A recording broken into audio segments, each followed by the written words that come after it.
بسم اللہ الرحمن الرحیم الحمد للہ رب العالمین والصلاة والسلام علی اشرف الانبیاء و سید المرسلین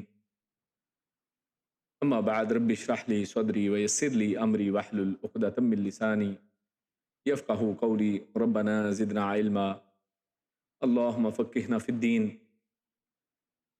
آج ہم انشاءاللہ تفسیر القرآن الکریم کے اس درس میں سورۃ الاعراف اس کی آیت نمبر 57 سے 64 تک، 57 سے 64 تک کا مطالعہ کریں گے۔ اور آج کی جو آیات ہیں اس میں جو موضوعات ہیں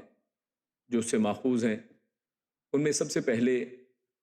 اس میں اللہ رب العزت نے ایک تمثیل کے ذریعے ایک مثال بیان کر کے یہ بات سمجھائی ہے کہ مردوں کو کیسے زندہ کیا جائے گا۔ اور پھر اس کے بعد اگلی آیات میں اللہ رب العزت نے لوگوں کی اقسام بیان کی ہیں کہ جب حق ان کو پیش کیا جاتا ہے تو لوگوں کے رویے کس کس انداز کے ہوتے ہیں، تو ان کی اقسام ان کا ذکر آئے گا۔ اور پھر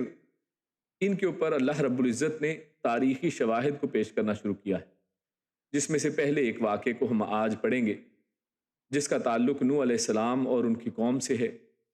کہ نوح علیہ السلام نے اپنی قوم کو کیا دعوت دی اور اس کے جواب میں پھر لوگوں کی کیا قسمیں سامنے آئیں اور ان کی قوم کا کیا رویہ سامنے آتا ہے۔ تو اپنے درس کا آغاز کرتے ہیں اپنے پہلے جو موضوعات ہیں ان سے، اور ہمیشہ کی طرح پہلے قرآن مجید کی جو آیات ہیں ان کی تلاوت اور ترجمہ آپ کے سامنے پیش کرتے ہیں۔ اعوذ باللہ من الشیطان الرجیم وَهُوَ الَّذِي يُرْسِلُ الرِّيَاحَ بُشْرًا بَيْنَ يَدَيْ رَحْمَتِهِ حَتَّى إِذَا أَقَلَّتْ سَحَابًا ثِقَالًا سُقْنَاهُ لبلد ميت فأنزلنا به الماء فأخرجنا به من كل الثمرات كذلك نخرج الموتى لعلكم تذكرون والبلد الطيب يخرج نباته بإذن ربه والذي خبث لا يخرج إلا نكدا كذلك نصرف الآيات لقوم يشكرون۔ یہ دو آیات ہم نے آپ کے سامنے ان کی تلاوت رکھی، اب اس کا ترجمہ دیکھتے ہیں اور پھر اس کے بعد اس کی تفصیل کی طرف جائیں گے۔ تو اللہ فرماتا ہے وَهُوَ الَّذِي يُرْسِلُ الرِّيَاحَ بُشْرًا بَيْنَ يَدَيْ رَحْمَتِهِ، وَهُوَ اور ہوا وہی ہے، الَّذِي جو، یرسلو وہ بھیجتا ہے، اور یہاں پر یرسل میں را سین لام جو ہے یہ صیغہ وہی ہے جو رسول کے لیے، رسالت کے لیے استعمال ہوتا ہے، اور عربی زبان میں یہی صیغہ رسالہ یا پیغام اور میسج کے لیے بھی استعمال کیا جاتا ہے، کیونکہ وہ اس کو بھی بھیجا جاتا ہے۔ تو ہر چیز جس کو بھیجا جائے اس کے لیے یہ را سین لام کا جو مصدر ہے، صیغہ ہے، وہ استعمال ہوتا ہے، اور یہاں پر یہ اس کا فعل مضارع ہے، یرسلو وہ بھیجتا ہے، اور ریاح ہواؤں کو، ریح کی جمع ہے، ریح ہوا کو کہتے ہیں، اور ریاح یہ اس کی جمع ہے۔ بشرن، اور بشرن یہ یہاں پر کیا ہے، بشرا اور بشارت، یہ لفظ آپ جانتے ہیں اللہ کے نبی صلی اللہ علیہ وسلم کی صفات میں بھی ہے، بشیرا و نذیرا۔ تو بشرا یا بشارت جس کا معنی ہے خوشخبری، تو اللہ رب العزت کی ذات کے بارے میں فرمایا گیا وَهُوَ الَّذِي يُرْسِلُ الرِّيَاحَ،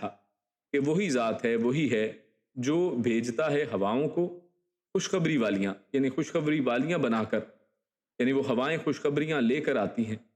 بینہ یدئی، بینہ، بین کہتے ہیں درمیان میں، یدئی یہ ہاتھوں کو کہتے ہیں، یعنی ہاتھوں کے سامنے، ہاتھوں کے درمیان، یعنی پہلے، رحمتی اپنی رحمت سے، یعنی جو ان کے سامنے آ چکی وہ چیز، تو وہ اللہ رب العزت ہی بھیجنے والا ہے، اور کیسے، رحمتی ہی اپنی رحمت سے بھیجتا ہے۔ حتیٰ کہ اذا جب، اقلت اٹھا لاتی ہے، سحابن بادل، ثقالن بھاری، یعنی حتیٰ کہ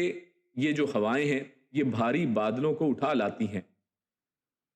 سکنا ہو تو ہم ہانک دیتے ہیں اسے، سکنا ہو ہم ہانک دیتے ہیں اسے، لبلد میتن، لیے یا کی طرف، لی اصل میں تو اس کا معنی ہے لیے، یعنی ایک مردہ بلد، مردہ شہر کے لیے، یعنی اس کا جو معنی بنے گا وہ یہی کہ مردہ شہر کی طرف، یعنی ادھر برسنے کے لیے اصل میں. فانزلنا پھر ہم اتارتے ہیں نازل کرتے ہیں بھی اس سے الماء پانی کو.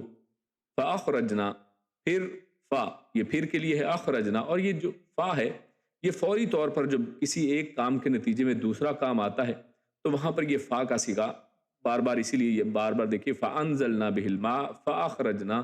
تو یہ فا جو آ رہا ہے تو اس کا مطلب کہ ایک کے بعد دوسرا کام ہوتا چلا جاتا ہے. تو کیا ہے؟ فاخرجنا پھر ہم نکالتے ہیں بھی اسی سے من کل الثمرات، من یعنی سے، کلی ہر ایک، الثمرات پھلوں سے، یعنی ہر پھل، ہر طرح کے پھلوں میں سے ہم اس کے ذریعے سے، یعنی زمین کے اعتبار سے ہم اس سے پھل نکالتے ہیں. کذالک اسی طرح، نخرجو یعنی یہاں پر کذالک کیا ہے؟ ذالک آپ جانتے ہیں وہی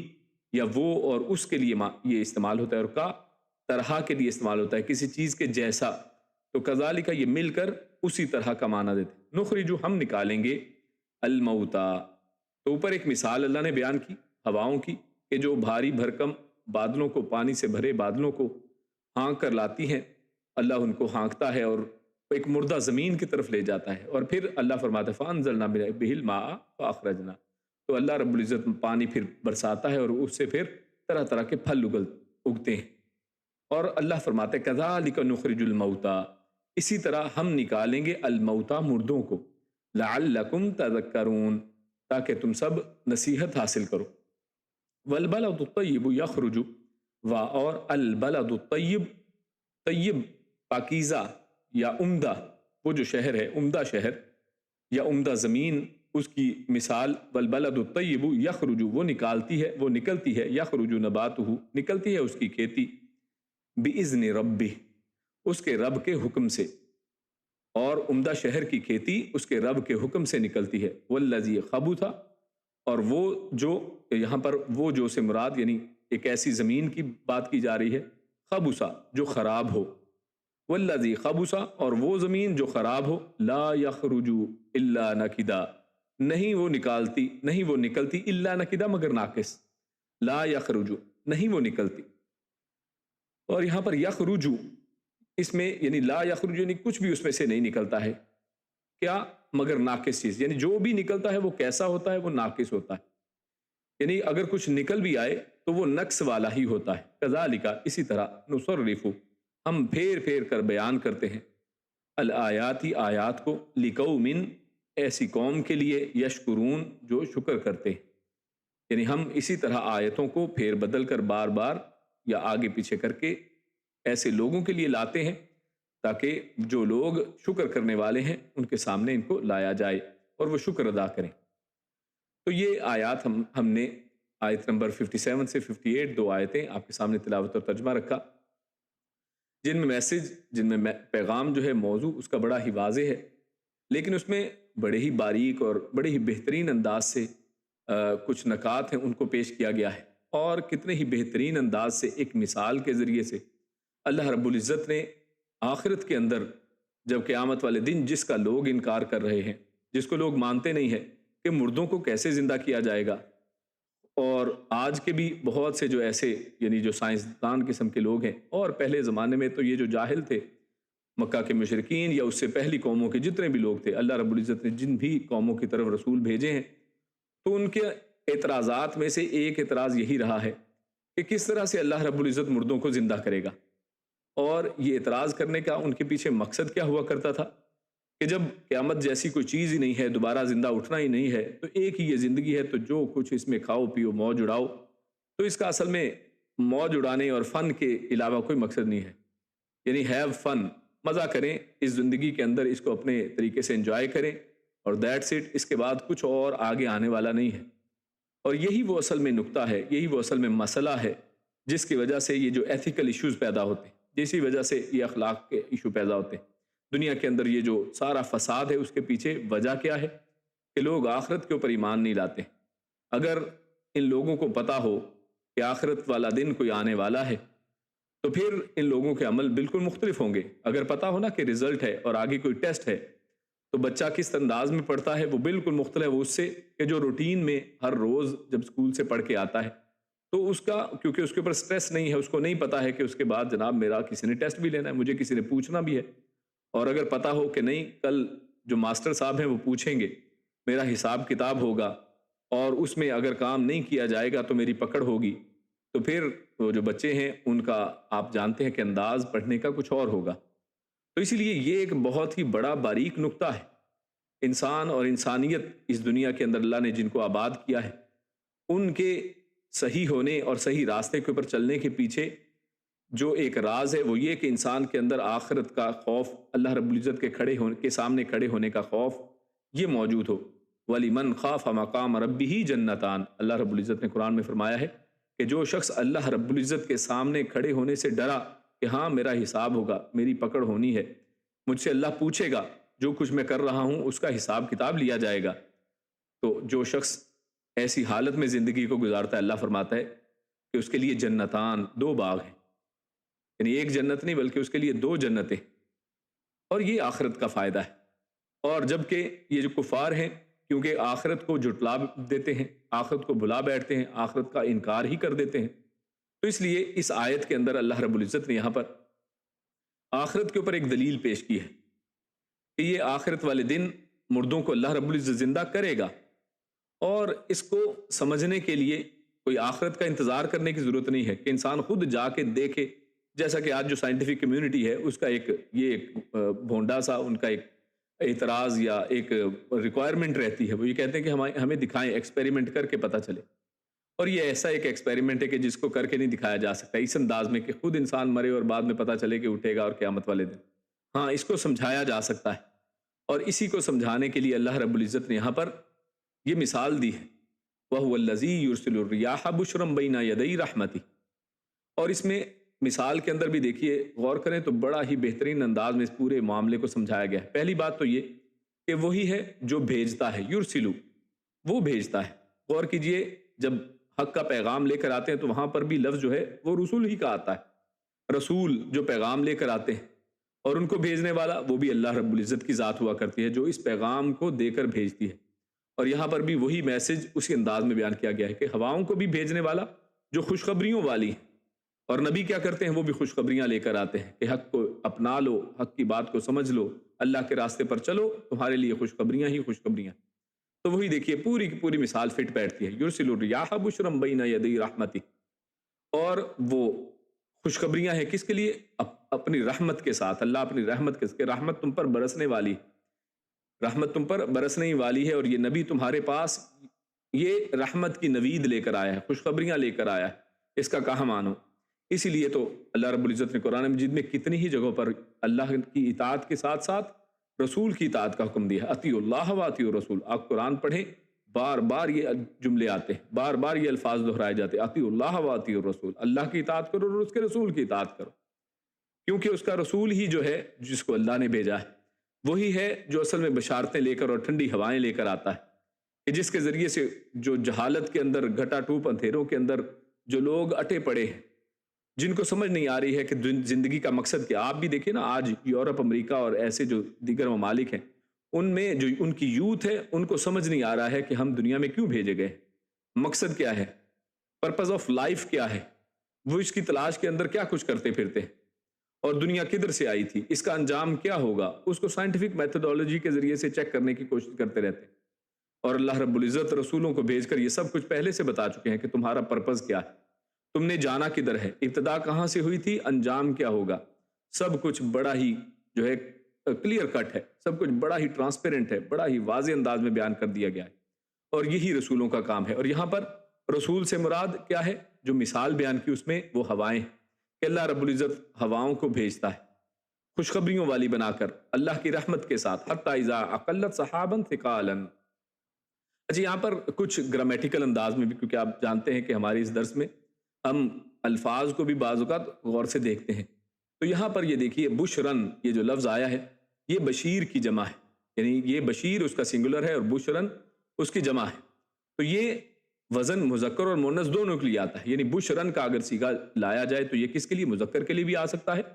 اور مؤنث کے لیے بھی آ سکتا ہے، ورنہ اصل میں تو بشیر کے لیے مبشرات بھی آتا ہے، مبشرات یعنی جو صرف مؤنث کا صیغہ ہے، لیکن بشرن کہہ دیا جائے تو اس کو مذکر کے لیے بھی استعمال کر سکتے ہیں، مؤنث کے لیے، اور گرامر جن لوگوں نے ہمارے ساتھ پڑھی ہے، ہم اس سے پہلے گرامر کا ایک پورا ایک کہہ لیں کہ کورس مکمل کر چکے ہیں، تو اس میں ہم نے بات کی تھی کہ الریاح، یہ ہوائیں جو ہیں، ہوائوں کے نام جو ہیں وہ کیا ہے؟ وہ سمائی مؤنث ہیں، وہ مؤنث کی قسموں میں سے ہیں، یعنی وہ جو ہے وہ فیمینائن ہے، وہ مؤنث ہے، اور اس کے باوجود یہاں پر کیا ہے؟ بشرا استعمال کیا گیا ان کی جمع کے لیے. کیوں؟ کیونکہ یہ بشرا کا لفظ مذکر مؤنث دونوں کے لیے استعمال کیا جا سکتا ہے، تو یہ خوشخبری دینے والی ہواؤں کے لیے بشرا کہا گیا. اور اس طرح رحمتی ہی سے مراد یہاں پر کیا ہے؟ بارش، جیسے ہم نے پہلے بیان کیا. اور ثقالن، یہ ثقیل ان کی جمع ہے. ثقالن یہ جو لفظ ہے یہ بھی ثقیل سے نکلا ہے. ثقیل کسے کہتے ہیں؟ بھاری بھرکم کو، جو بھاری ہو، جو وزن میں بہت زیادہ ہو. اور یہاں پر سحابن ثقالن یعنی بھاری بادل. کیوں؟ کیونکہ ان کے اندر آپ جانتے ہیں کہ اتنا زیادہ پانی ہوتا ہے جس کو آپ چند ہفتے یعنی 1-2 ہفتے کے اندر اندر ہم نے دیکھا کہ اللہ رب العزت نے وہ پانی، بھاری والا جو پانی ہے، جو بادل ہے، جو اتنے زیادہ پانی کو اٹھائے رہے ہیں، اور ہمیں اوپر لگتا ہے صرف بادل ہیں، ہوا میں ہلکے پھلکے اڑ رہے ہیں، لیکن ہمیں معلوم نہیں ہے ان کی ثقالت کا، ان کے وزن کا. ہمیں اندازہ تب ہوا کہ جب وہ زمین پر آئے اور آپ نے دیکھا کہ جناب یو اے ای کے اندر مختلف علاقوں میں کتنی زبردست بارشیں ہوئیں، سعودی عرب کے کچھ علاقوں میں زبردست بارشیں ہوئیں، اور سب سے زیادہ تو آپ نے اس کا منظر جو ہے عرب امارات کے اندر دیکھا، دبئی وغیرہ کے اندر دیکھا کہ بارش چند گھنٹوں کے اندر اتنی زیادہ برسی ہے کہ جناب وہ 1.5-2 سال کے اندر اتنی نہیں برستی ہے. تو یہ ہے سحابن ثقالن، بھاری بھرکم بادل کہ جو اتنا زیادہ پانی لے کر اڑ رہے ہیں کہ اگر زمین پر آ جائے تو دیکھیے کیا حشر ہوتا ہے. اور اللہ رب العزت کی یہ قدرت ہے کہ اتنا زیادہ بادل، اتنا زیادہ پانی جو ہے وہ ہوا میں کیسے اڑتا ہے. تو یہ اللہ رب العزت کے لیے بہت آسان ہے. خیر، حتی اذا اقلت سحابا ثقالا سکناہ لبلد میت، اللہ رب العزت اس پانی کو کدھر کو بھیجتے ہیں؟ اللہ رب العزت کا حکم ہے. کس کس کی طرف بھیجنا ہے، کہاں پر جانا ہے، کس قوم کے لیے ہے. تو اس کی مثال یہاں پر دیکھیے، یہاں پر بلد میت کے ساتھ دی گئی، مردہ شہر کی طرف. یعنی جب تک یہ بارش نہیں برسی تھی، یہ رسول نہیں آئے تھے، ہوائیں نہیں آئی تھی، تو یہ زمین مردہ تھی. اس زمین کے اندر کوئی ایسی رمق نہیں تھی کہ اس کے اندر سے کوئی پیڑ پودے اگ سکیں. آپ سعودی عرب کے مختلف علاقوں میں دیکھیں تو ڈیزرٹ ہے بالکل، لیکن یہ پچھلے چند سالوں کے اندر اتنی بارشیں ہوئی ہیں کہ ان کی وجہ سے اب آپ دیکھیں، اگر آپ دمام سے ریاض تک کا سفر کریں تو آپ راستے میں بارش کے نشانات آپ دیکھیں گے کہ اب ان صحراؤں کے اندر بھی آپ کو سبزی اور ہرا بھرا ان کو نظر آئے گا. یعنی اس کے آثار آپ کو نظر آ رہے ہیں کہ جب بلد میت، مردہ زمین کے اوپر بارشیں پڑتی ہیں تو کیا ہوتا ہے؟ فَأَنزَلْنَا بِهِ الْمَاءَ فَأَخْرَجْنَا بِهِ مِنْ كُلِّ الثَّمَرَاتِ. تو پھر اللہ رب العزت اس پانی کو جب اتارتے ہیں تو اس سے طرح طرح کے پھل نکلتے ہیں. تو یہ ایک مثال بلد میت کی یہاں پر دے کر کے ایک مردہ زمین کو اللہ رب العزت پانی کے ذریعے سے کیسے زندہ کرتا ہے. تو اللہ رب العزت نے ارشاد فرمایا کہ جب یہ ہو سکتا ہے کہ جو زمین جہاں سے کچھ اگتا نہیں ہے، جہاں پر پانی کو لوگ ترستے ہیں، ان ڈیزرٹ کے علاقوں میں، صحراؤں کے اندر تو پانی دور دور تک نہیں ملتا ہے، تو ایسی جگہوں کے اوپر جو مردہ زمینیں ہیں، اللہ رب العزت ان بادلوں کے ذریعے سے جب ان کو بھیجتا ہے تو کیسے ان کو زندہ کر دیتا ہے. تو اللہ فرماتے کذالک نخرج الموتى، اس زمین کے اندر جو مردہ زمین تھی اس کے اندر سے یہ دیکھیے کہ کیسے اللہ نے یہ نباتات اگائی ہیں. کوئی سوچ سکتا ہے کہ ایک مردہ دانے سے، یعنی کوئی شخص، آج سائنس جتنی بھی ترقی کر چکی، آپ دیکھیے اگر ایک دانے کو، کوئی گندم کا ہو، جو کا ہو، یا کسی بھی درخت کا کوئی دانہ اٹھا لیں، یا آپ نے آم کھایا اور آم کے بعد ایک گٹھلی آپ کے پاس ہے، گٹھلی کو کھولیں، اس کے اندر کیا زندگی ہے؟ کوئی زندگی نہیں ہے، وہ ایک مردہ چیز ہے، اس کا کوئی ہارٹ بیٹ نہیں ہے، اس کے اندر کوئی ایسی زندگی والی چیز نہیں ہے، کوئی پودا نہیں ہے، بالکل ڈرائی ہے، خشک ہے. لیکن آپ اس کو زمین کے اندر ڈال دیں اور پانی اس کے اندر ڈال دیں تو کیا ہوتا ہے؟ چند ہی دنوں کے اندر اس کے اندر سے پیارا سا، خوبصورت سا ایک پودا نکل آتا ہے. تو یہ ہے کذالک نخرج الموتى. اللہ رب العزت قیامت والے دن اسی انداز میں، اسی طرح سے مردوں کو زندہ کر دیں گے. اسی طرح سے مردے جو ہے وہ نکل کھڑے ہوں گے زمین کے اندر، جن کو ہم دفن کرتے ہیں یا کسی بھی انداز سے، حتیٰ کہ بعض لوگ جن کو لوگ دفن نہیں کرتے بلکہ جلا دیتے ہیں یا کچھ بھی ان کا کر لیا جائے، لیکن اللہ رب العزت سب کو اسی انداز میں زمین سے اگا لیں گے جیسے کذالک نخرج الموتى. اللہ کہتا ہے کہ جیسے میں ان زمین میں سے نباتات کو اگا سکتا ہوں، طرح طرح کے پھلوں کو اگا سکتا ہوں، تو اسی طرح میں مردوں کو بھی زندہ کر سکتا ہوں. مردے بھی ایسے ہی زمین سے نکلیں گے. تو اس حوالے سے ہمارے سامنے صحیح مسلم کی ایک حدیث بھی ہے کہ رسول اللہ صلی اللہ علیہ وسلم نے ارشاد فرمایا کہ اللہ تعالیٰ آسمان سے بارش نازل فرمائے گا،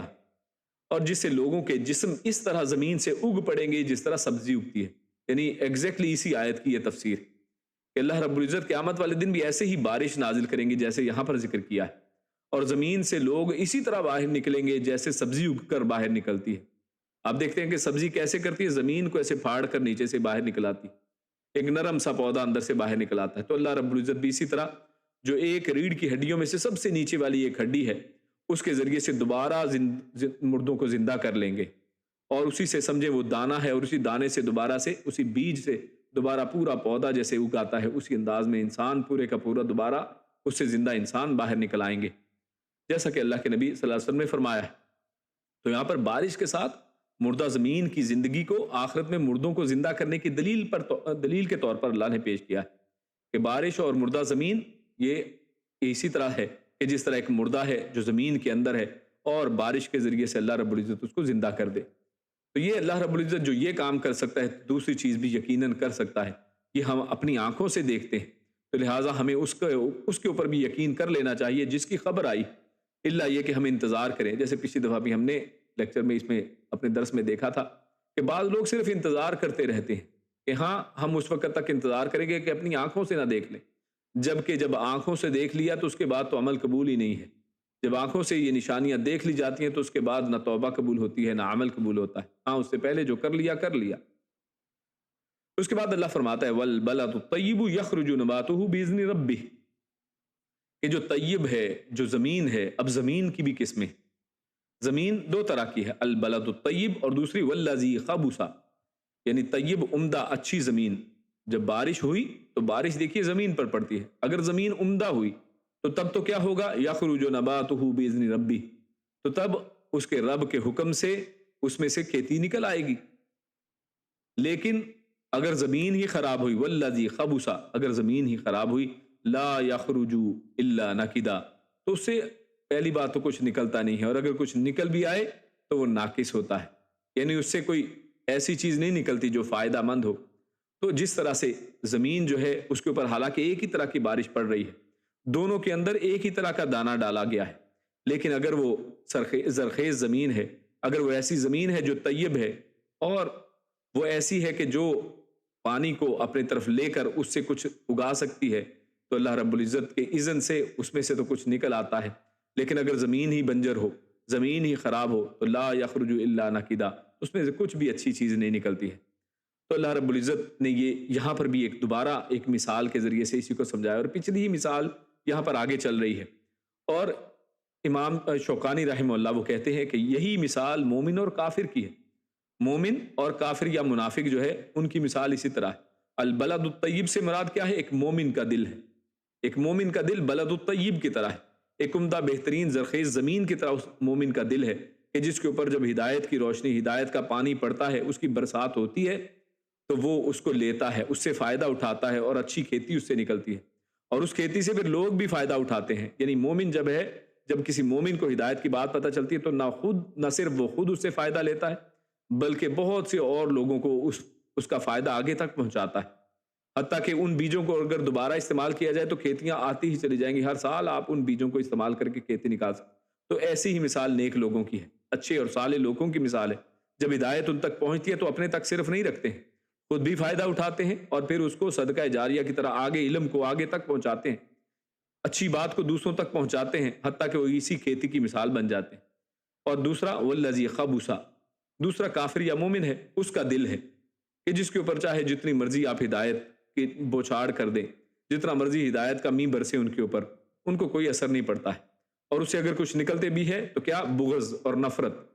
یہی کافروں کے سامنے، منافقین کے سامنے جب قرآن پڑھا جاتا ہے تو کیا ہے؟ ان کے دل کے اندر نفرت اور بڑھتی ہے، ان کا دل اور تنگ ہوتا ہے، اور وہ اسلام کے خلاف اور بکواسات کرتے ہیں۔ تو یہی حال جو ہے، یہ اصل میں یہ اس کی مثال یہاں پر اللہ نے البلد الطیب اور خبث کے ساتھ، یہ دو طرح کی زمینوں کے ساتھ دی ہے۔ اور اسی حوالے سے صحیح بخاری کی ایک حدیث ہمارے سامنے، ابو موسیٰ رضی اللہ تعالیٰ عنہ اشعری، ان سے مروی ہے کہ رسول اللہ صلی اللہ علیہ وسلم نے فرمایا کہ اللہ تعالیٰ نے مجھے جو علم اور ہدایت دے کر بھیجا ہے، اس کی مثال رحمت کی اس بارش کی ہے جو ایک زمین پر برسی، اور اس کے جو حصے زرخیز تھے انہوں نے پانی کو جذب کر لیا، اور خوب گھاس اور چارہ اگایا، یعنی اس سے تو پھل جو بھی نکل سکتا تھا، بہترین چیزیں نکلیں، فائدہ مند، اور بہت حصے سخت تھے، اچھا، زمین کا کچھ حصہ کیا تھا؟ وہ سخت تھا، بہت سے حصے سخت تھے، اور انہوں نے پانی کو روک لیا۔ ان سخت حصوں میں کیا ہوا؟ پانی رک گیا، تو اللہ تعالیٰ نے اس کے ساتھ لوگوں کو نفع دیا، چنانچہ انہوں نے خود پیا اور پلایا، یعنی اس پانی سے لوگوں نے فائدہ لیا۔ کیسے؟ خود بھی پیا، لوگوں کو بھی پلایا۔ لیکن وہ زمین خود سخت تھی، خود اس زمین نے کچھ نہیں اگایا ہے، لیکن اس سے لوگوں نے فائدہ اٹھا لیا اور کھیتوں کو سیراب بھی کیا، اور اس کا ایک حصہ ایک اور ٹکڑے پر برسا۔ یعنی بارش ہے، وہی ایک ہی بارش ہے، پہلے کس پہ برسی ہے؟ ایک اچھے حصے کے اوپر جہاں سے نباتات اگی۔ دوسری بارش ایک تھوڑے سخت حصے کے اوپر برسی جہاں سے خود تو کچھ نہیں نکلا، لیکن لوگوں نے اس پانی کو پیا، پلایا، اس سے فائدہ اٹھایا۔ اور تیسری بارش جو ہے، بارش کا ایک ٹکڑا وہ ایک اور ٹکڑے پر برسا زمین کے، جو محض چٹیل میدان تھا۔ انہوں نے نہ پانی کو روکا، یعنی اس زمین نے نہ تو پانی کو روکا کہ پانی جمع ہو جاتا وہاں پر، اور نہ کوئی سبزہ اگایا، نہ ہی وہاں سے کوئی چیز اگتی ہے، وہ بنجر اور کلر زدہ زمین ہے۔ یہی مثال اس شخص کی ہے جس نے اللہ کے دین کو سمجھ کر اس سے دوسروں کو فائدہ پہنچایا۔ تو یہ مثال اللہ کے نبی صلی اللہ علیہ وسلم نے بھی اسی انداز میں، یہی قرآن مجید کی آیت کے اعتبار سے آپ دیکھیں تو ایگزیکٹ اس پہ فٹ آتی ہے کہ یہ پہلا شخص تو وہ تھا جس نے خود بھی فائدہ اٹھایا اور لوگوں کو بھی فائدہ دیا، یعنی وہ اس ایسی زمین کی طرح کہ جس پر بارش ہوئی اور اس میں سے سبزی نکلتی ہے، اس سے چارہ نکلتا ہے، خوب گھاس نکلتی ہے۔ تو یہ وہ شخص ہے کہ جس نے اللہ کے دین کو سمجھ کر اس سے دوسروں کو بھی فائدہ پہنچایا، اور اس شخص کی جس نے نہ اس کے ساتھ سر ہی اٹھایا، یعنی دوسری مثال کیا ہے ان لوگوں کی کہ اس سے وہ خود بھی سر نہیں اٹھاتا ہے، نہ خود اس کو سمجھا اور نہ اللہ کی وہ ہدایت قبول کی جو دے کر مجھے بھیجا گیا ہے۔ تو اللہ کے نبی صلی اللہ علیہ وسلم کی یہ ہدایت بھی اسی بارش کے یہ بادلوں کی طرح ہے، یہ ہدایت بھی انہی بادلوں کی مثال ہے، اور انسانوں کی مثال اسی طرح بلد الطیب اور خابوسا کی طرح ہے کہ کچھ لوگ جو ہیں وہ ہدایت کو قبول کرتے ہیں، جب ان کو دین کا پیغام پہنچایا جائے اس کے اوپر لبیک کہتے ہیں، ان کا دل خوش ہوتا ہے اس سے کہ ہاں میں آج ایک ایسی محفل میں بیٹھا ہوں کہ جس کے اوپر اللہ رب العزت نے فرشتوں کو معمور کر رکھا ہے۔ آپ جانتے ہیں کہ اللہ کے نبی صلی اللہ علیہ وسلم کی حدیث میں یہ بات آتی ہے کہ جب کوئی شخص دین کی محفل میں بیٹھتا ہے، جو دین کی محفل جہاں پر لگی ہوتی ہے، اللہ کے فرشتے، ایسے فرشتوں کو اللہ نے معمور کر رکھا ہے کہ ایسی محفلوں کو ڈھونڈیں، اور وہ فرشتے ایسی محفلوں کو ڈھونڈتے ہیں، اور جہاں پر ان کو کچھ ایسے لوگ مل جائیں جو اللہ کے دین کی بات کر رہے ہیں، دین کی بات کو سنتے سناتے ہیں، قرآن پڑھتے پڑھاتے ہیں، تو ان کے اوپر وہ فرشتے جو ہے وہ سایہ فگن ہو جاتے ہیں، ان کے اوپر اپنے پروں کو اس کو ڈھانپ لیتے ہیں۔ تو یہ حال ہے ایسی محفلوں کا، حتیٰ کہ ایسی محفلوں کے بارے میں فرمایا گیا کہ اگر کوئی شخص صرف وہاں سے ویسے ہی گزر رہا تھا، حالانکہ اس کا ارادہ بھی نہیں تھا کہ اس محفل سے کوئی فائدہ حاصل کرے، اس کو بھی انہی لوگوں میں شمار کر لیا جاتا ہے کہ جو لوگ وہاں پر سننے کے لیے بیٹھے تھے، جو اس کو سمجھنے کے لیے۔ تو یہ بہت بڑی جو ہے وہ اللہ رب العزت کی طرف سے نصیب کی بات ہے، خوش قسمتی کی بات ہے کہ اللہ رب العزت کسی شخص کو ان لوگوں میں رکھ کر دے کہ جو بلد الطیب کی طرح ہے، اچھی زمین کی طرح ہے، کہ جن کے پاس ہدایت پہنچے تو اس کو قبول کریں، پھر آگے دوسروں تک پہنچائیں۔ تو آگے چلتے ہیں، اللہ رب العزت نے آخر کے اندر جو دونوں آیتیں ہیں ان میں اگر غور کریں تو دو لفظ استعمال کیے۔ اللہ فرماتا ہے پہلی آیت کے اندر 57 میں لعلکم تذکرون، اور جو 58 نمبر آیت ہے اس میں اللہ نے آخر میں کیا فرمایا؟ کذالک نصرف الآیات لقوم یشکرون۔ تو پہلی والی مثال دیکھا تو اس کے بعد میں اللہ نے کہا لعلکم تذکرون، تاکہ تم سب نصیحت حاصل کرو، اور جبکہ یہ دوسری بات جب کی تو اس میں کہا لقوم یشکرون، تو یہ ان لوگوں کے لیے مثال آیتیں ہیں کہ جو شکر ادا کرتے ہیں۔ تو ان کے پیچھے بھی حکمت جو ہے مفسرین نے بیان کی ہے، وہ کہتے ہیں کہ اللہ تعالیٰ نے جو پہلی آیت ہے اس میں بارش کے ساتھ زمین کو زندہ کرنے کی مثال مردوں کو زندہ کرنے کے لیے بیان فرمائی کہ کس طرح سے مردے زندہ ہوں گے، تو اس کی ایک مثال بیان کر دی، اور اس سے مقصود کیا تھا؟ نصیحت، تاکہ لوگ نصیحت حاصل کریں، لوگ اس سے نصیحت پکڑیں کہ ہاں ہمیں بھی اٹھایا جانا ہے،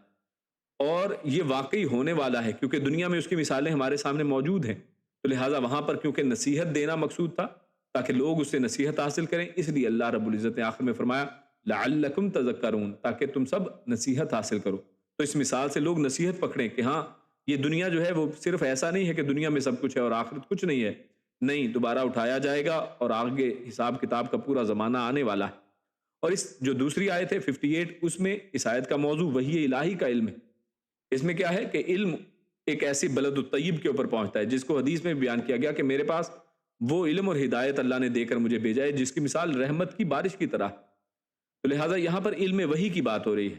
اللہ کے نبی کے پاس جو علم ہے اس کی بات ہو رہی ہے، تو اس پر عمل اور دعوت کا فائدہ اٹھانا جو ہے یہاں پر، کیونکہ یہ مقصود تھا کہ لوگ اس علم سے فائدہ اٹھائیں، لوگ دین کی اس دعوت سے فائدہ اٹھائیں، اور ان کا تذکرہ کیا کہ جو لوگ فائدہ اٹھاتے ہیں اور جو نہیں اٹھاتے ہیں، ان دونوں کی بات یہاں پر تذکرہ اس کا تھا۔ تو لہٰذا کیونکہ یہ دین کا علم اللہ رب العزت نے فائدے کے لیے لوگوں کے رکھا ہے، اور لوگوں کو چاہیے کہ اس کے اوپر شکر کریں، تو لہٰذا لوگوں پر شکر لازم ہے۔ اس اللہ کا شکر کریں کہ جس نے، اللہ رب العزت نے ہمارے لیے یہ سبیل، یہ راستہ کھولا کہ علم کو ہم تک پہنچانے کے لیے اللہ نے یہ رسالت کا راستہ کھولا ہے، اور اس کے بعد یہ دین کو محفوظ کر کے ہم تک بھیجا ہے، ہم تک پہنچایا ہے، اور اسی لیے ہم سب کے اوپر اس کا شکر واجب ہے۔ لِقَوْمٍ یشکرون، تاکہ لوگ شکر ادا کریں کہ الحمدللہ اللہ رب العزت نے ہمیں ایسے لوگوں میں رکھا ہے جو بلد الطیب کی طرح ہے،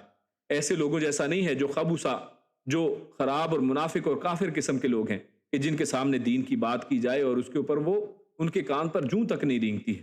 تو اللہ کا لاکھ اس کے اوپر شکر ادا کرنا چاہیے۔ اس کے بعد اگلے موضوع کی طرف چلتے ہیں، جس میں اللہ رب العزت نے اقسام الناس، یہ جو پیچھے ہم نے بیان کی کہ دو طرح کے لوگ ہیں، ایک بلد الطیب کی طرح اور دوسرا خبوثہ کی طرح، تو ان کے اوپر اب یہ تاریخی شواہد اب پیش کیے جائیں گے، اور اسی پیرائے میں دعوت نوح علیہ السلام نے جو دعوت دی اپنی قوم کو، اور پھر آگے ان کی قوم کا رویہ جو پیش آیا، تو اس کے اوپر باقی ہمارا موضوع آج چلے گا۔ تو پہلے تلاوت آپ کے سامنے رکھتے ہیں۔ اللہ فرماتا ہے، لَقَدْ أَرْسَلْنَا نُوحًا إِلَىٰ قَوْمِهِ فَقَالَ يَا قَوْمِ اعْبُدُوا اللَّهَ مَا لَكُم مِّنْ إِلَٰهٍ غَيْرُهُ إِنِّي أَخَافُ عَلَيْكُمْ عَذَابَ يَوْمٍ عَظِيمٍ قَالَ الْمَلَأُ مِن قَوْمِهِ إِنَّا لَنَرَاكَ فِي ضَلَالٍ مُّبِينٍ قَالَ يَا قَوْمِ لَيْسَ بِي ضَلَالَةٌ وَلَٰكِنِّي رَسُولٌ مِّن رَّبِّ الْعَالَمِينَ أُبَلِّغُكُمْ رِسَالَاتِ رَبِّي وَأَنصَحُ لَكُمْ وَأَعْلَمُ مِنَ اللَّهِ مَا لَا تَعْلَمُونَ أَوَعَجِبْتُمْ أَن جَاءَكُمْ ذِكْرٌ مِّن رَّبِّكُمْ عَلَىٰ رَجُلٍ مِّنكُمْ لِيُنذِرَكُمْ وَلِتَتَّقُوا وَلَعَلَّكُمْ تُرْحَمُونَ فَكَذَّبُوهُ فَأَنجَيْنَاهُ وَالَّذِينَ مَعَهُ فِي الْفُلْكِ وَأَغْرَقْنَا الَّذِينَ كَذَّبُوا بِآيَاتِنَا إِنَّهُمْ كَانُوا قَوْمًا عَمِينَ۔ تو یہاں پر ہم نے آیت نمبر 59 سے 64، 59 سے 64 تک کی آیات جو ہیں وہ تلاوت کی، ان کا ترجمہ آپ کے سامنے ہے۔ اللہ فرماتا ہے، لَقَدْ أَرْسَلْنَا نُوحًا إِلَىٰ قَوْمِهِ فَقَالَ يَا قَوْمِ اعْبُدُوا اللَّهَ۔ لقد یہ سٹریس اور تاکید کا جملہ ہے، لقد یعنی تحقیق یا یقیناً، ارسلنا ہم نے بھیجا، نوحً نوح علیہ السلام کو، الی قومہ ان کی قوم کی طرف، ہم نے نوح علیہ السلام کو ان کی قوم کی طرف بھیجا، یعنی اور لقد کہہ کر فرمایا کہ ہم ہی نے اصل میں بھیجا تھا، یعنی نوح علیہ السلام کوئی اپنی مرضی سے اپنا پیغام لے کر نہیں آئے ہیں، بلکہ اللہ نے، ہم ہی نے ان کو بھیجا۔ فقال، تو انہوں نے کہا، یا قومی، اے میری قوم، اعبدو، اور یہ فعل امر ہے، یعنی حکمیہ ہے، حکم کیا کہ اعبدو، کہ تم سب عبادت کرو اللہ کی، اور وہ کیسے حکم دے رہے ہیں؟ اللہ کے حکم کے مطابق، اللہ نے کیونکہ بھیجا ہے، اللہ کا حکم اپنے قوم تک پہنچا رہے ہیں کہ اللہ کی عبادت کرو۔ ما لکم، ما نہیں ہے، لکم تمہارے لیے، من الہ، الہ کہتے ہیں معبود کو، من الہ یعنی الہوں میں سے کوئی بھی، اس کا مطلب یہ ہوا کہ الہ تو ہیں، لوگوں نے الہ بنا رکھے ہیں، یعنی بعض لوگ یہ آج کہتے ہیں نا کہ اللہ کے علاوہ کوئی الہ ہی نہیں ہے۔ ہاں، اللہ کے علاوہ کوئی حقیقی اصل میں معبود نہیں ہے، ورنہ لوگوں نے تو الہ گھڑ رکھے ہیں، لوگ طرح طرح کی چیزوں کی عبادت کرتے ہیں، کوئی درخت کی، کوئی پتھر کی، کوئی کسی کی، کوئی مورتیوں کی، تو ان سب کو لوگوں نے الہ بنا رکھا ہے۔ تو اس لیے یہاں پر فرمایا گیا، ما لکم من الہ، نہیں ہے تمہارے لیے، من الہ کوئی بھی معبود، معبودوں میں سے، غیرہ اس کے سوا، یعنی اس کے سوا جتنے بھی تم نے معبود بنا رکھے ان میں سے کوئی بھی معبود نہیں ہے۔ انی اخاف، انی بے شک میں، اخاف میں ڈرتا ہوں، علیکم تم پر، یعنی نبی اپنے لیے نہیں بلکہ ان کے لیے ڈر رہے ہیں کہ میں تمہارے لیے ڈرتا ہوں، عذاب یوم عظیم، عذاب سے، یوم عظیم بڑے دن کے، یعنی اس بڑے دن میں جو عذاب آنے والا ہے، اس دن کے عذاب سے میں تمہارے لیے ڈرتا ہوں۔ قال الملأ، تو قالا کہا، الملأ، ملا کہتے ہیں بھرنے کو اصل میں، تو ایسے لوگ جن سے، یعنی جن کی موجودگی سے ماحول بھر جائے۔ آپ جانتے ہیں نا کہ کوئی اگر بادشاہ ہے اور اس کے کورٹ کے اندر جو لوگ ہیں، یعنی چند لوگ ایسے ہوتے ہیں کہ اگر وہ آ جائے تو کہنے کہ کورم پورا ہو گیا، اب ان لوگوں نے محفل کو بھر دیا ہے۔ تو ہر نبی کے زمانے میں ہر جگہ پر ہر قوم میں کچھ ایسے بڑے سردار ہوا کرتے، تو اسی لیے اس کا ترجمہ سردار کیا جاتا ہے۔ تو اصل میں مالا کا مطلب کہ بھرنا۔ تو قال الملأ، تو ان کے سرداروں نے کہا، من قومہ، اس کی قوم سے، یعنی انہی کی قوم تھی نوح علیہ السلام ہی کی، اور ان کے قوم کے سرداروں نے کہا، انا، بے شک ہم، لنراک، لام یہاں پر لام تاکید ہے، یعنی ہم یقیناً، نرا دیکھتے ہیں، کا آپ کو، یعنی نوح علیہ السلام، ہم آپ کو سمجھتے ہیں، یعنی ہم آپ کو اس انداز میں دیکھتے ہیں، فی دلال، کہ گمراہی میں، مبین، کھلی، کہ آپ تو کھلی گمراہی میں، یعنی نوح علیہ السلام کو گمراہ کہہ رہے ہیں یہ لوگ، کہ ہمارے خیال میں یا ہم تو آپ کو گمراہ دیکھ رہے ہیں۔ قالا، تو کہا نوح علیہ السلام نے، یا قومی، اے میری قوم، لیسا بی دلالہ، لیسا ہرگز نہیں، بی مجھ کو، دلالتن کوئی گمراہی، یہاں دلالتن یہ نکرہ ہے، یعنی کامن ناؤن ہے، اور جب کامن ناؤن آئے تو اس میں یعنی اس کا دائرہ بڑا ہوتا ہے، یعنی کسی قسم کی بھی گمراہی میں میں نہیں ہوں۔ ولیکنی، اور لیکن، رسول، میں تو ایک رسول ہوں، من رب العالمین، رب العالمین کی طرف سے، یعنی جہانوں کو جو پالنے والا ہے، جہانوں کا بنانے والا، کارساز کرتا دھرتا،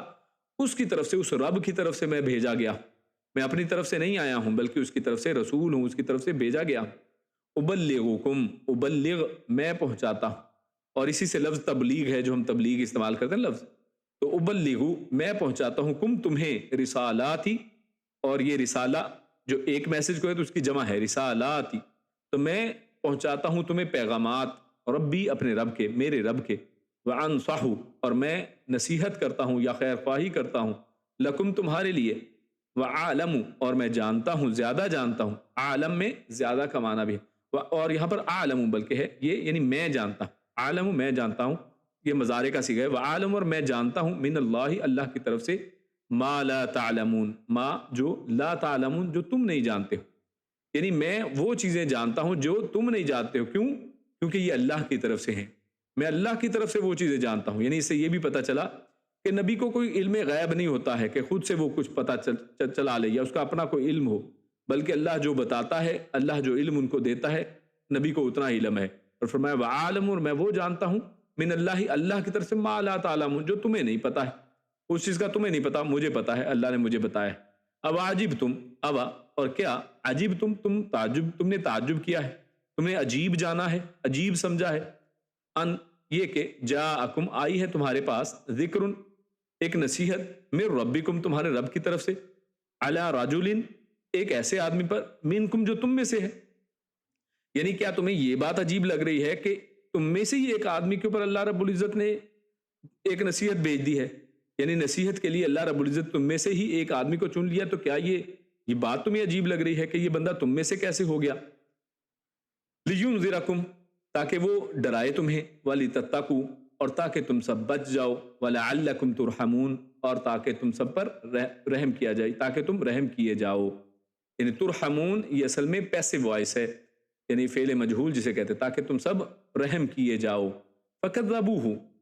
تو جب نوح علیہ السلام نے یہ بات ان کے سامنے رکھی کہ میں تو اللہ کا بھیجا گیا ہوں، اور تمہیں یہ کیوں عجیب لگ رہا ہے، تم میرے پر یہ اعتراض کیوں کر رہے ہو کہ تمہارے اندر سے ہی میں ہوں،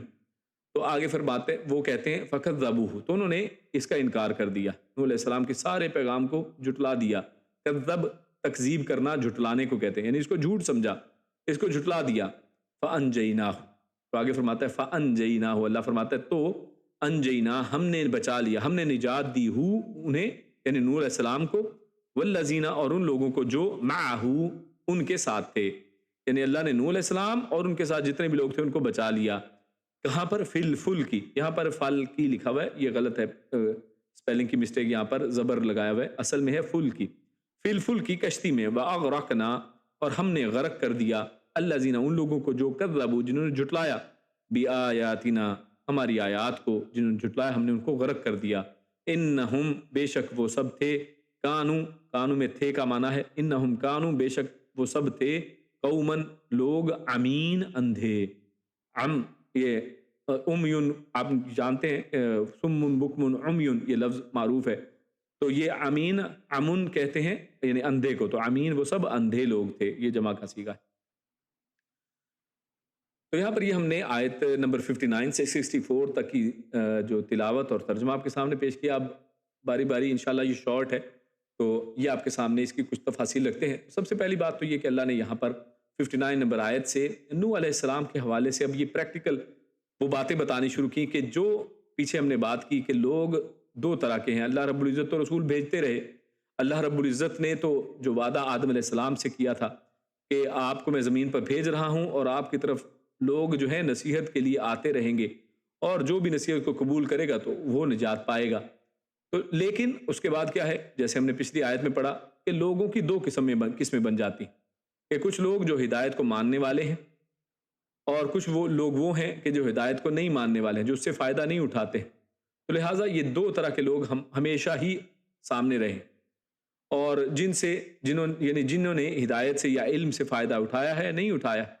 اور بعض لوگ اس سے شرارت بناتے ہیں اور اللہ کی آیات کا مذاق اڑاتے ہیں، اس کی تکذیب کرتے ہیں، اس سے منہ موڑتے ہیں، بلکہ دوسروں کو بھی اس سے روکتے ہیں. تو یہ وہ لوگ ہیں جنہوں نے بارش سے فائدہ نہیں اٹھایا ہے، جیسے پچھلی آیات میں اس کی تفصیل گزری ہے، اور ان کی بلکہ نفرت میں، ان کے بغض میں، ان کے کفر میں اور اضافہ ہوا ہے. تو اس لیے یعنی ان کو کسی بارش کا، کسی ہدایت کا، کسی دین کی بات کا اثر نہیں ہوتا ہے. تو اس کے بعد اب یہاں سے تاریخی شواہد کے طور پر پہلی قوموں کے واقعات بیان کر کے گویا تاریخی ثبوت اللہ نے پیش کیا ہے کہ ہمیشہ سے لوگ جو ہیں وہ دو قسم کے ہی چلے آئے ہیں. تو آپ مثال لے لیں نوح علیہ السلام کی، تو یہاں پر نوح علیہ السلام کا واقعہ بیان کیا گیا کہ نوح علیہ السلام کے ساتھ بھی یہی ہوا ہے. تو نوح علیہ السلام چونکہ سب سے پہلے نبی ہیں تو ان کے حوالے سے دیکھ لیجئے کہ نوح علیہ السلام جو ہیں نبی تو ہیں، اللہ رب العزت نے بے شمار نبی بھیجے ہیں، 1,00,000 سے زیادہ نبی اللہ رب العزت نے بھیجے ہیں، لیکن ان نبیوں میں رسول جو ہیں وہ کم ہیں، چند ہیں جو رسول ہیں، اور ان میں بھی اولو العزم من الرسل جن کے بارے میں اللہ نے قرآن میں کہا تو ان میں بھی نوح علیہ السلام کا شمار ہوتا ہے. یعنی چند انبیاء کو تو اولو العزم من الرسل کہا، غالباً جو 5 ہیں، یعنی 5 انبیاء کو تو اللہ رب العزت نے اولو العزم من الرسل کہا ہے کہ رسولوں میں سب سے پختہ عزم والے. اور پھر اس کے بعد جو عمومی طور پر رسول ہیں وہ یعنی نبی وہ زیادہ ہیں،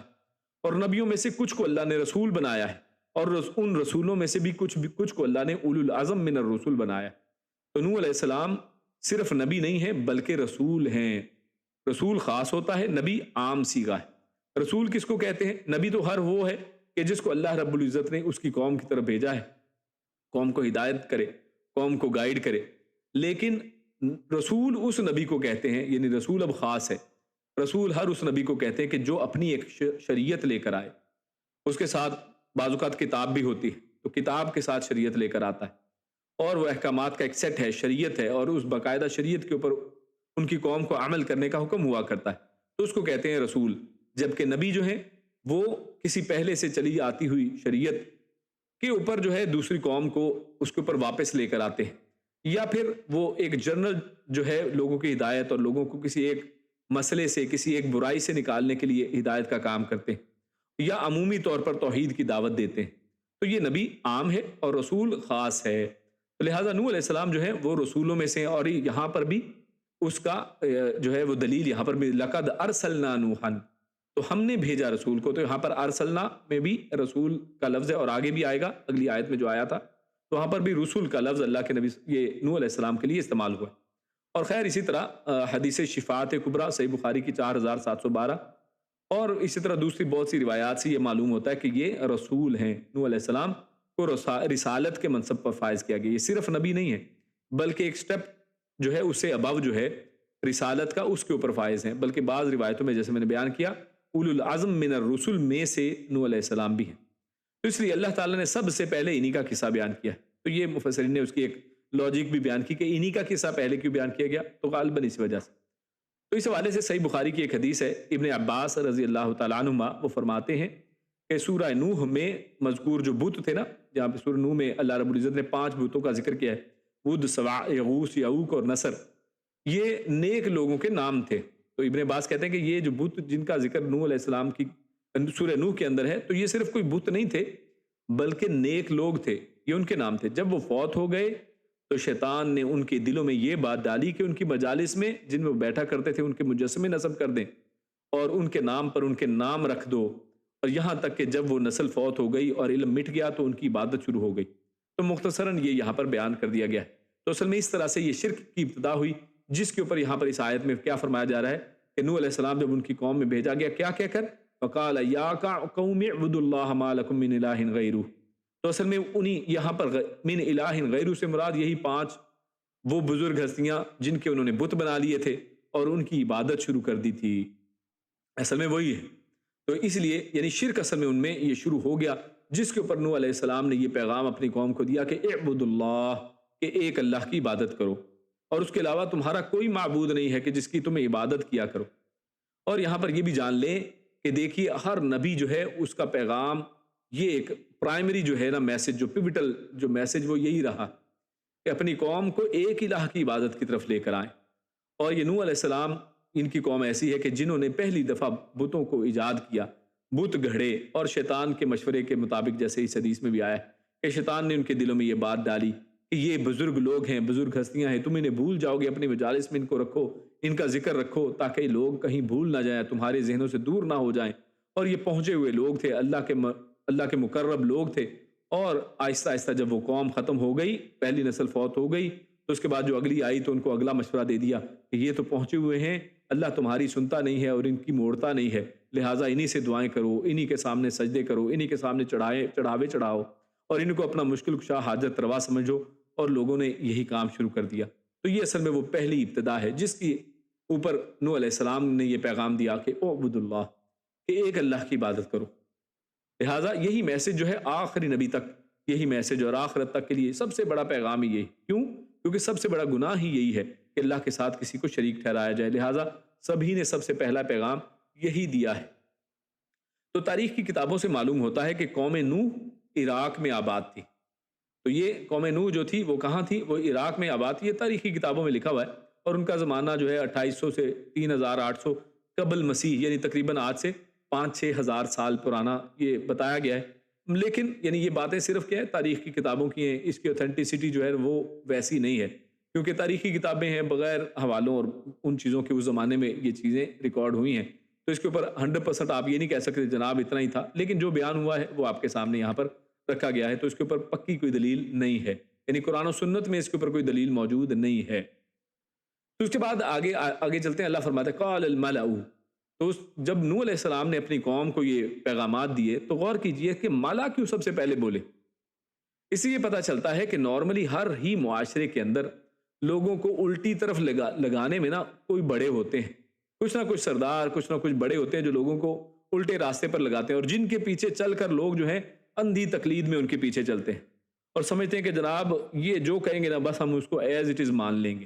وہ اور کسی کے ماننے کو پھر تیار نہیں ہوتے ہیں۔ تو اس لیے جب نوح علیہ السلام نے یہ توحید کی بات کی تو سب سے پہلے جو جن کے پیٹوں میں مروڑ اٹھا ہے نا وہ یہی لوگ ہیں، یہی ملا ہے کہ جنہوں نے ان کا جواب دیا ہے۔ اور ورنہ کچھ لوگ جو ہے نوح علیہ السلام کا ساتھ بھی دینے کے لیے تیار ہو گئے، جن کو نوح علیہ السلام نے اس کشتی میں سوار کیا جس کا اللہ رب العزت نے ان کو بنانے کا حکم دیا تھا۔ تو خیر ان کی قوم کے سردار اصل میں بول اٹھے اور انہوں نے کیا کہا، من قومہ انا لنراک فی ضلال مبین۔ تو دیکھیے سب سے پہلا کام کیا ہوتا ہے، آج بھی دیکھیں نا، جو کوئی بندہ، جیسے آج فلسطین کا بات ہے تو کوئی بندہ فلسطین کے حق میں بولے، سب سے پہلا کیا ہوتا ہے، اینٹی سیمیٹک، یعنی فوری طور پہ ان پہ پہلے تو فتویٰ لگاؤ نا، تاکہ کوئی ان کی بات ہی نہ سنے، تاکہ ان کی بات ہی سننا لوگ بند کر دیں۔ تو لہٰذا انہوں نے بھی سب سے پہلے فٹ کیا ایک فتویٰ، اور انہوں نے کہا کہ فی ضلال مبین، ہمارے خیر نزدیک تو آپ جو ہیں وہ کھلی گمراہی میں ہیں۔ تو یہاں پر اللہ رب العزت نے دیکھیے واضح طور پر فرمایا کہ سب سے پہلی جو ہے وہ کون بولتا ہے، وہ سردار ہے جو آگے بول اٹھتے ہیں۔ کیوں؟ کیونکہ ان کی روزی روٹی جاتی ہے، کیونکہ وہ بڑے ہیں اور لوگوں کو گمراہ کرنے میں سب سے پیش یہی لوگ ہوا کرتے ہیں، اور لوگ انہی کے پیچھے کیونکہ چلتے ہیں۔ تو اس لیے یہ عمرا کا طبقہ ہر زمانے میں پیش رہتا ہے، اور کیونکہ انقلابی دعوت کا پہلا نشانہ بھی یہی لوگ ہوتے ہیں، کیونکہ انہی کی چودراہٹ جاتی ہے، کیونکہ انہی کو پھر پیچھے بیک فٹ پہ ہونا پڑتا ہے، کیونکہ انہی کے جو کارخانے ہیں مجاوری کے وہ بند ہوتے ہیں، تو لہٰذا سب سے پہلے بولتے بھی یہی لوگ ہیں۔ اور یہاں پر ضلال مبین جو کہا کہ کھلی گمراہی میں، اس لیے کہ اپنے آبائی دین کو چھوڑ کر ہمیں ایک نئے دین کی طرف کھینچنا چاہ رہے ہیں آپ، تو کھلی گمراہی کہہ دیا۔ آج بھی دیکھیے جو لوگ آج کے معاشرے میں، آج اللہ کے نبی صلی اللہ علیہ وسلم کے 1400 سال بعد، آج بھی اور ہر زمانے میں جو لوگ آپ کو توحید کی دعوت دینے کے لیے آئیں گے نا سامنے، جو لوگ بھی آپ کو کہیں گے کہ یہ اللہ کے علاوہ ہر غیر اللہ کو آپ چھوڑ دیں اور ایک اللہ کی عبادت اکیلے حنیف بن کر وہ کریں، تو اس کے اوپر کیا ہوگا؟ پہلا فتویٰ یہی ہوگا کہ جناب یہ ہمارے آباء و اجداد کے دین کو ہمیں چھوڑنے کی بات کی، آپ تو کھلی گمراہی میں ہیں، اور گمراہ ان کو سمجھا جائے گا اور ان سے دور رہنے کی نصیحت کی جائے گی، اور ایسے توحید پرستوں سے دور رکھا جائے گا عوام الناس کو۔ تو لہٰذا کیونکہ آبائی دین کو چھوڑنے کی بات کی جا رہی تھی، تو اس لیے انہوں نے کہا ضلال مبین کی یہاں پر بات کی۔ تو خیر اگلی آیت میں اللہ کیا فرماتا ہے، بلکہ ان کے جواب میں پھر آگے آیت 61 میں اللہ رب العزت نے نوح علیہ السلام کا جواب ذکر کیا، فرمایا قال یا قومی لیس بی دلالۃ ولکن رسول من رب العالمین، کہ بھئی تم مجھ پر جو فتویٰ لگا رہے ہو، لیس بی دلالہ، میں تو کسی قسم کی کوئی گمراہی میں نہیں ہوں، یعنی مجھے کوئی بھی ڈاؤٹ نہیں ہے ذرا بھی، میں ذرا برابر بھی کسی گمراہی والے راستے پہ نہیں ہوں کہ راستہ بھول گیا ہوں۔ دلال کسے کہتے ہیں؟ راستے بھولنے کو۔ یہ بڑا پوائنٹ نوٹ کرنے والا ہے،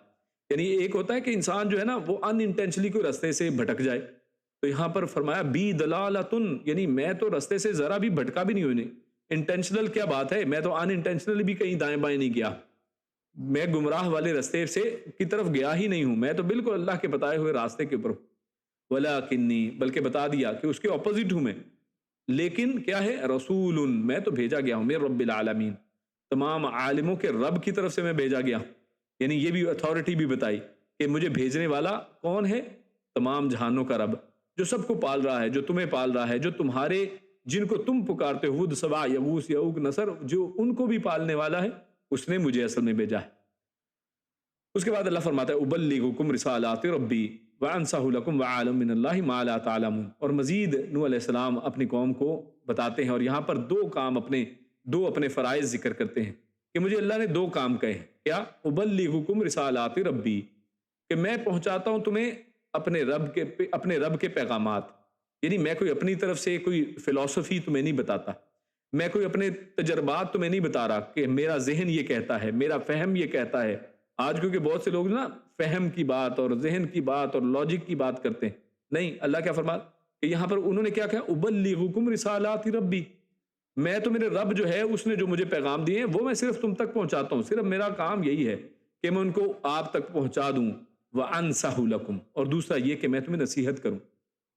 یعنی ایک تو رب کا پیغام پہنچانا، اور ساتھ ہی ساتھ دوسری چیز کہ تمہاری خیر خواہی کروں، یعنی میں تمہارے حق میں ہوں اصل میں۔ یہ دو کام ہیں یہاں پر، دو بیسک کام، دو فرائض بیان کر دیے گئے کہ دو کام مجھے بیسک دیے گئے ہیں، ایک تو یہ کہ اللہ کا جو پیغام ہے تم تک پہنچا دوں، اور دوسرا میں تمہارا خیر خواہ ہوں، میں تمہارے خلاف نہیں ہوں کہ تم سمجھ رہے ہو کہ میں کوئی تمہیں کسی غلط راستے پر چلانے آیا ہوں، نہیں، میرا کیا فائدہ ہے، بلکہ میں تو تمہارا خیر خواہ ہوں۔ اور آگے فرمایا کیسے، وَعَالَمُ مِنَ اللَّهِ مَا لَا تَعْلَمُونَ، یعنی مجھے کیونکہ ان باتوں کا پتہ ہے جن کا تمہیں نہیں پتہ ہے، یعنی تمہیں نہیں معلوم کہ تمہارے ساتھ قیامت والے دن کیا ہونے والا ہے، تمہارا حساب کتاب ہوگا، اللہ رب العزت کی پکڑ کتنی شدید ہے، اللہ رب العزت نے جنت اور جہنم بنا رکھی ہے، جو چیزیں اللہ نے مجھے بتائی ہیں یہ تمہیں پتہ نہیں ہے، تو لہٰذا وہ کہتے ہیں کہ مجھے وہ چیزیں پتہ ہیں، اور اللہ کا دیا ہوا وہ دین وہ مجھے وَعَالَمُ مِنَ اللَّهِ، اللہ کی طرف سے میں وہ جانتا ہوں، اور یہی ہے اصل میں وہ وحی کا علم جو نبیوں کو دیا جاتا ہے، جو کسی اور کو نہیں ملتا، ما لا تعلم، جو امت کو یا امت میں سے کسی شخص کو بھی، چاہے وہ کتنا ہی بڑا کیوں نہ ہو، کیونکہ بہت سے لوگ یہ سمجھتے ہیں نا، آج بھی دیکھیے امت محمدیہ کے اندر سے کتنے لوگ ہیں جو یہ سمجھتے ہیں کہ نبوت جو ہے وہ رسول اللہ صلی اللہ علیہ وسلم کے علاوہ جو ہے اور بھی کئی ایسی ہستیاں امت محمدیہ میں موجود تھیں کہ جن کے اوپر جبریل امین جن کو وحی کرتے رہے ہیں، جن میں لوگوں نے اپنی کتابوں میں لکھا ہے کہ جناب فاطمہ علیہ السلام کا صحف فاطمہ علی علیہ السلام کے حوالے سے لکھا ہے، بلکہ کہا کہ ان کی طرف وحی لے کر آنا تھا لیکن لے آئے رسول اللہ صلی اللہ علیہ وسلم کی طرف غلطی سے۔ یہ سب جو ہے اپنی طرف سے بڑی ہوئی اپنی باتیں، اپنے سے بنائی ہوئی باتیں، تو کیا ہے، وَعَالَمُ مِنَ اللَّهِ مَا لَا تَعْلَمُونَ، جو تم نہیں جانتے، امتی نہیں جانتے ہیں، اللہ رب العزت نے وحی کے ذریعے سے نبیوں کو ان چیزوں سے آگاہ کیا، اور اس کی روشنی میں وہ نبی جو ہے اللہ کا پیغام تم تک پہنچاتا ہے اور نصیحت کرتا ہے، ان کا خیر خواہ ہوتا ہے، ان کا کوئی دشمن نہیں ہوتا ہے۔ اور یہ یہاں بیان کیا گیا، اور امام شوکانی رحمہ اللہ وہ فرماتے ہیں کہ نبی اور امتی میں فرق یہاں پر بیان کیا گیا، وہ کیا ہے کہ میری طرف وحی آتی ہے اور تمہاری طرف وحی نہیں آتی، تو یہ اصل میں فرق نبی اور ایک امتی کے اندر آتا ہے۔ اور آپ جانتے ہیں کہ آج ہمارے امت محمدیہ کے اندر بعض لوگ جو صوفی ہیں وہ یہ باتیں بھی کرتے ہیں کہ جناب تم لوگ سند کی بات کرتے ہو، اور سند میں کیا ہے کہ فلاں نے فلاں سے سنا، فلاں نے فلاں سے سنا، فلاں نے فلاں سے سنا، اور کہتے ہیں کہ جناب تم مردوں سے سنتے ہو، یعنی یہ جو بھی لوگ سند کے اندر آتے ہیں، دیکھیں نا ان میں کتنے لوگ فوت ہو چکے ہوتے ہیں کہ فلاں نے فلاں سے سنا، فلاں نے فلاں سے، اور انہوں نے صحابی سے، اور صحابی نے نبی سے سنا، تو یہ تو تم مردوں سے سنتے ہو، اور کہتے ہیں کہ ہم زندہ سے سنتے ہیں، یعنی ہم تو ڈائریکٹ اللہ رب العزت سے سنتے ہیں، ہمیں اللہ رب العزت ڈائریکٹ جو ہے باتیں بتاتا ہے۔ تو ایسی ایسی جو ہے اپنی طرف سے لوگوں نے بنا کر گھڑ کر چیزیں بتائی ہیں، جبکہ نبی اور ایک امتی میں فرق یہ ہے کہ نبی کے اوپر وحی آتی ہے اور امتی کے اوپر وحی نہیں آتی ہے۔ اور یہ یہاں پر بیان کرنے کا ایک اور بھی مقصد ہے، کیونکہ اسے اگلی آیت میں جو آیت نمبر 63 اس میں ایک بات کی جا رہی ہے، اس میں ان کی قوم کا ایک تعجب ذکر کیا جا رہا ہے، اور یہ وہ تعجب ہے، کافر قوموں کا وہ اعتراض ہے کہ جنہیں آج بھی ہم اپنے معاشرے میں دیکھ سکتے ہیں۔ تو ہم دیکھتے ہیں کہ تمام کافر اقوام کا اعتراض یہی تھا کہ ہم ہی میں سے ایک شخص، یعنی کوئی انسان رسول کیسے ہو سکتا ہے، یعنی ہم میں سے یہ ایک رسول کیسے ہو گیا؟ رسول ہو تو کوئی نوری مخلوق ہو، رسول ہو تو کوئی نوری ہو۔ آپ دیکھیں نا، آج امت محمدیہ میں رسول اللہ صلی اللہ علیہ وسلم کو نوری ثابت کرنے کے لیے ایڑی چوٹی کا زور لگایا جاتا ہے، جبکہ سورۃ الکہف کی آپ آخری آیت دیکھ لیں، جس کو آپ ہر جمعے میں پڑھتے ہیں، کیا ہے؟ انما انا بشر مثلکم یوحا الیہ، کہ بے شک میں تمہاری ہی طرح کا ایک بشر ہوں۔ ہاں، فرق کیا ہے؟ یوحا الیہ، میری طرف وحی کی جاتی ہے، وہی بات جو اوپر یہاں پر ہوئی۔ تو ہمیشہ سے جو قوم ہے نا، اس طرح کے لوگ جو ہیں جو اپنی مرضی کرنے والے، تو ان کا اعتراض یہی ہوتا ہے کہ ایک انسان رسول کیسے ہو سکتا ہے؟ یہ بات انہوں نے کی، اب عجبتم ان جاءکم ذکر من ربکم علی رجل منکم، کہ تم میں سے یہ کسی بندے کے اوپر یہ نصیحت جو ہے، یہ ذکر جو ہے، یہ آیا ہے، تو کیا اس کے اوپر تم تعجب کرتے ہو؟ اس میں تعجب کی کیا بات ہے؟ تو جیسا کہ آج کل کے کئی کلمہ گو کہتے ہیں کہ جو نبی وہ انسان کیسے ہو سکتا ہے؟ تو اصل میں دونوں کی اصل مشکل ایک ہی ہے، یعنی آج کے لوگ بھی اسی مشکل کا شکار ہیں جس میں نوح علیہ السلام کے لوگ شکار تھے۔ اور نوح علیہ السلام کا جواب کیا تھا؟ وہ یہ تھا کہ اس میں تعجب کی کیا بات ہے کہ اللہ تعالیٰ نے تم میں سے ایک آدمی کے ذریعے سے تمہاری طرف نصیحت بھیجی ہے تاکہ وہ نمونہ بنے، تمہیں خبردار کرے۔ کیوں؟ لِيُنذِرَكُمْ وَلِتَتَّقُوا وَلَعَلَّكُمْ تُرْحَمُونَ، تو اللہ نے تمہارے اندر سے ایک بندہ پیدا کیا ہے، یہ تمہارے لیے اصل میں بہتر ہے تاکہ وہ تمہارے لیے نمونہ بن سکے نا، ورنہ اگر وہ کوئی فرشتہ ہوتا تو پھر لوگوں کا یہ اعتراض ہونا تھا کہ جناب ہم تو انسان ہیں، ہم تو غلطی کے پتلے ہیں، تو وہ تو فرشتہ غلطی کر نہیں سکتا، یا ہم تو جناب انسان ہیں، ہماری تو فزیکل لمٹس ہیں، تو جناب یہ تو فرشتہ، اس کی تو فزیکل لمٹ ہی کوئی نہیں ہے۔ تو ان کو ایک انسانوں کے اندر سے نبی بھیجے تاکہ جو آپ ہی جیسے ہیں، ان کو بھی ویسے ہی تھکاوٹ ہوتی ہے جیسی آپ کو ہوتی ہے، ان کو بھی کھانے پینے کی ویسی بھوک لگتی ہے جیسے تمہیں بھوک لگتی ہے، وہ بھی ویسے ہی سوتے ہیں، ویسے ہی شادیاں کرتے ہیں، روزہ رکھتے بھی ہیں، نہیں بھی رکھتے ہیں، یعنی پورا معاملہ ان کا آپ کا ایک ہی جیسا ہے۔ لہٰذا ان کے ذریعے سے آپ کو سمجھایا، ان کو آپ کے لیے نمونہ بنایا تاکہ وہ تمہیں خبردار کریں اور تم اللہ سے ڈرو، وَلِتَتَّقُوا، تاکہ تمہیں ڈرائے اور تاکہ تم اس سے بچ جاؤ، اور وَلَعَلَّكُمْ تُرْحَمُونَ، اور تاکہ اس انذار کے ذریعے سے اور تقویٰ کے ذریعے سے تم پر اللہ رحم کرے۔ یعنی رحم کن پر ہوتا ہے؟ یہاں پر یہ اس آیت میں یہ بھی پتہ چلا کہ رحمت اللہ کی حاصل کرنے کے لیے یہ چیز ضروری ہے کہ انسان تقوی اختیار کرے۔ ایسا نہیں کہ انسان جو ہے پوری زندگی جو ہے اللہ کی توحید کو چھوڑ کر شرک میں گزار دے، پوری زندگی جو ہے نماز روزے سے دور رہے، پورا پرہیز کرے ان سے کہ کبھی نماز روزے کی طرف جانا نہیں ہے، پوری زندگی جو ہے وہ اپنی خواہشات نفس کی طرف گزار دے اور بعد میں کہے کہ جناب میں مسلمان تو ہوں نا، تو اور آخر میں اللہ کی رحمت کا امیدوار بھی ہو۔ یہاں پر کیا فرمایا؟ لِيُنذِرَكُمْ، تاکہ وہ ڈرائے تمہیں، وَلِتَتَّقُوا، اور تاکہ تم بچ جاؤ، تاکہ تم تقوی والے بن جاؤ، اور اس کا فائدہ کہ وَلَعَلَّكُمْ تُرْحَمُونَ، اور تاکہ تم سب رحم کیے جاؤ، کیونکہ رحم اسی وقت کیا جائے گا جب تم تقوی والے، اللہ سے ڈرنے والے بن جاؤ گے۔ تو یہاں پر اشارہ فرمایا کہ انبیاء کی دعوت قبول کر لینے سے دلوں میں تقوی پیدا ہوتا ہے، اور یہی تقوی آخرت میں رحمت کا سبب بنتا ہے، یہی اصل میں اس کا سبب اور اس کی وجہ بنتا ہے کہ انسان کے اوپر رحم کیا جائے۔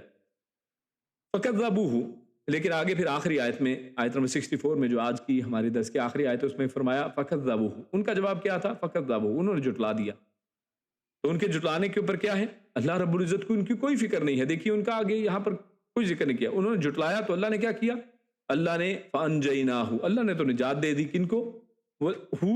نوح علیہ السلام کو، وَالَّذِينَ مَعَهُ، اور جو ان کے ساتھ تھے ان سب کو نجات دے دی۔ کن سے؟ ایسے خبیث لوگوں سے بھی، اور اس طرح کے تمام معاشرے سے، ایسی باتوں سے اللہ نے، اور آخرت کے جو انجام ہیں ان سے، آخرت کی سزائیں، آخرت کے عذاب سے اللہ نے ان کو نجات دے دی۔ فی الفلک، اور اس کے لیے کیا کیا؟ اللہ رب العزت نے ان کو ایک کشتی میں سوار کر دیا۔ وَأَغْرَقْنَا الَّذِينَ كَذَّبُوا بِآيَاتِنَا، اور جنہوں نے اللہ کی آیتوں کو ہماری آیتوں کو جھٹلایا اللہ فرماتا ہے کہ ہم نے ان کو غرق کر دیا۔ اللہ کے لیے بہت آسان ہے، جھٹلانا ہے جھٹلا دو، اللہ نے آپ کے لیے آپشن کھلی رکھی ہے، جو کرنا چاہتے ہو کرو، ورنہ اللہ چاہتا تو زبردستی کرتا، لیکن اللہ زبردستی کرنے والا نہیں ہے۔ اللہ رب العزت نے آپشن دی ہے، چاہتے ہو قبول کرو، چاہتے ہو تو نہیں کرو۔ تو فَأَنجَيْنَاهُ وَالَّذِينَ مَعَهُ، تو آخر مومنوں کو اللہ نے یعنی ایک جہاز میں ایک کشتی میں سوار کر دیا اور اللہ تعالیٰ نے نجات دے دی مسلمانوں کو، اور مخالفین طوفان میں غرق ہو گئے۔ تو یہاں پر جو فی الفلک کا ذکر آیا ہے، فلک یعنی کشتی،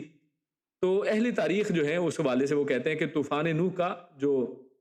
تخمینی سال ہے، جیسے پہلے ہم نے بات کی، وہ تقریباً وہی 2800 سے کوئی 3800 یعنی سال پرانا، یعنی یا بعض 3200 قبل مسیح کہتے ہیں، یعنی قبل مسیح ہے، یعنی تقریباً آج سے حساب لگائیں تو 5000 سال سے زیادہ کی بات ہے۔ تو وہ بیان کرتے ہیں کہ نوح علیہ السلام کا یہ سفینہ، یہ کشتی 3 منزلہ تھی، اور کتنی لمبی تھی؟ 300 ہاتھ لمبی تھی، اور اس کی چوڑائی 550 ہاتھ تھی، اور اونچائی 30 ہاتھ تھی۔ لیکن یعنی یہ جو بات کی جا رہی ہے یہ کیا ہے؟ یہ تاریخی کتابوں میں ہے، لیکن ان باتوں کی جو اصل کوئی دلیل ہو، یعنی ان کے اوپر کوئی اسٹرانگ ایویڈنس موجود نہیں ہے، یعنی یہ ایک تاریخی باتیں ہیں، اور یہ اسی انداز میں اس کو بس صرف بیان آپ کے سامنے کر دیا ہے۔ اور دوسری بات یہ کہ ان کا کوئی فائدہ بھی نہیں ہے کہ اچھا اس کی کشتی کی لمبائی چوڑائی کتنی تھی، اگر ہمیں ایگزیکٹ پتہ بھی چل جائے تو دین واٹ، یعنی اصل تو چیز ہے کہ وہ انجام اور نجات جو اللہ رب العزت نے اس کشتی کے سواروں کو دی تھی، وہ نجات ایسے لوگوں سے، ایسے برائی کرنے والے لوگوں سے۔ تو خیر تورات کے بیان کے مطابق یہ جہاز تقریباً 5 ماہ تک چلتا رہا۔ تورات میں یہ لکھا ہے کہ 5 مہینے تک یہ کشتی جو ہے سفر کرتی رہی ہے پانی میں، مگر ہمارے پاس اس کی تصدیق یا تکذیب کا کوئی ذریعہ نہیں ہے، جیسا کہ اللہ کے نبی نے فرمایا کہ اگر کوئی تورات وغیرہ میں یعنی جو پچھلی کتابیں اگر ان میں کوئی ایویڈنس اس طرح کی کوئی چیز آ جاتی ہے تو کیونکہ ان میں چیزیں ملاوٹ شدہ ہیں، تو اس لیے نہ ہم اس کی تکذیب کرتے ہیں نہ تصدیق کرتے ہیں، یعنی ٹھیک ہے اس میں لکھا ہے اور ہمیں ایز اٹ از اس کو کوٹ کرنے میں کوئی حرج نہیں ہے۔ ہاں اگر وہ قرآن مجید کے ساتھ متصادم ہو تو ان کو کوٹ کرنا بھی جائز نہیں، اور اگر وہ قرآن مجید کے ساتھ اگر وہ ٹیلی کرتی ہوں تو پھر آپ اس کے اوپر باقاعدہ تصدیق کر سکتے ہیں کہ جناب وہی بات جو قرآن کہہ رہا ہے وہی وہاں پر بھی لکھی ہے، تو وہ تصدیق بھی کی جا سکتی ہے۔ تو یہ انداز ہے یہاں پر۔ تو خیر یہاں پر تورات میں یہ بات کی گئی، اور دنیا کے مختلف خطوں میں اور مختلف پہاڑوں پر ایک قدیم اور زبردست طوفان کے آثار اب بھی پائے جاتے ہیں۔ بعض جو ہے